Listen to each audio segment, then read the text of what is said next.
dhaqan suuban suugaan udoon sadar la miisaamay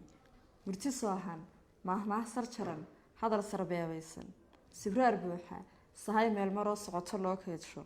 haan saable surradiyo alool golo la siinsaabay aroos sacable gaaf iyo salaan sood mashxaradeedka subag shiilan hilibkoo la solay sixin la geedeeyey samadoon suldaan magac lahoo arad ka saameeya sumcad boqor leh suma loo makalo sidana loo loogo tol sadqaysta sabi loo wanqalo xidid la sooreeyo hiddo sooc ah seef iyo abley waran la soofeeyey sac la maalo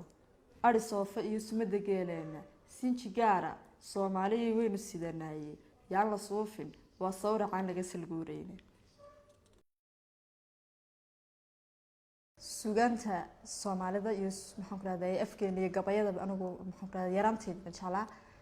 anigu aad yar baan dhageysan jiray anigu aad yar baan isku dii jiray inaan fahmo anigu aad yar baan isku dii jiray inaan maxaan ku raadayay waxyaabaha ay bulshada ka waaninayaan oo kale inaan maxaan ku raadayay fahmo oo garto waxyaabaha ay ku dhiirinayaan dhaqanku kamid yahay inaan isagana maxaan ku raadayay aan diirada saaro aan hubiyo bal maxaan ku raadayay on baad doon ku sameeyo waxa dhacday 2013 bishii koowaad inay hadda filaya alun xaristo abwaan gaariye oo bana Soomaalida kamid ahaa maalintu geeriyooday oo abwaanada aan dhageysan jiray ku jiray gaariye markaa maalintu geeriyooday baa waxa dhacday waxaan dhiganay dugsiga sare waxaan ahaa form 1 baan ahaa waxaan adu geeriyay soo maqlay subaxii dawayda maqlay ka murugooday muddo dhan baa way damaqday daatana waxaan maxaan ku raadayay anigu xataa go'aansan inaan sameeyo ayaa waxa igu soo dhacday meerisyo ama midho maasa ah oo markaa baroordiiq ah waa markii ugu horeysay ee aan intaan qoro xataa anigu aan nafteeda u sheegay inaan wax qori karo aan gabay intaan qoro ama maaso aan sameyn karo maxaan ku raadayay aan buug ku diyaariyay maasadaasi oo ahayd tii u horeysay oo maasada baroordiiqda waan gaariye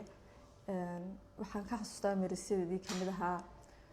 oo hinay wax yeela amso kuma rayste warwarow imadaayay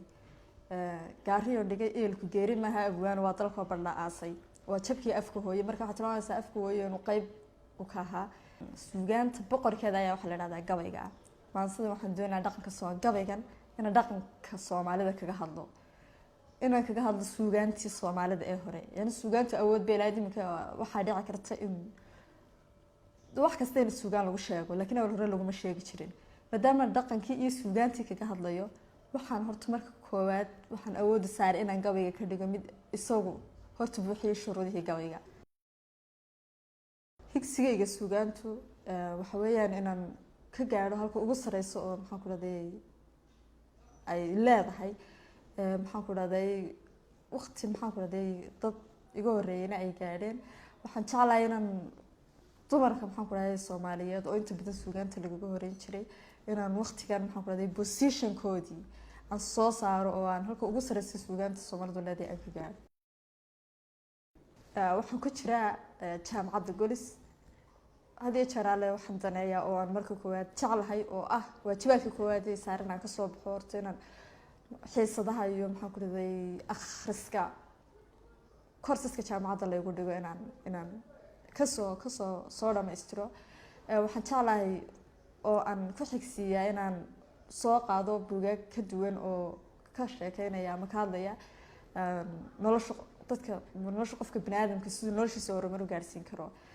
buugaagtaas akhriskooda ka bacdi fikrado iyo waxaan ardayda wadaagnaa iyo aragtiyo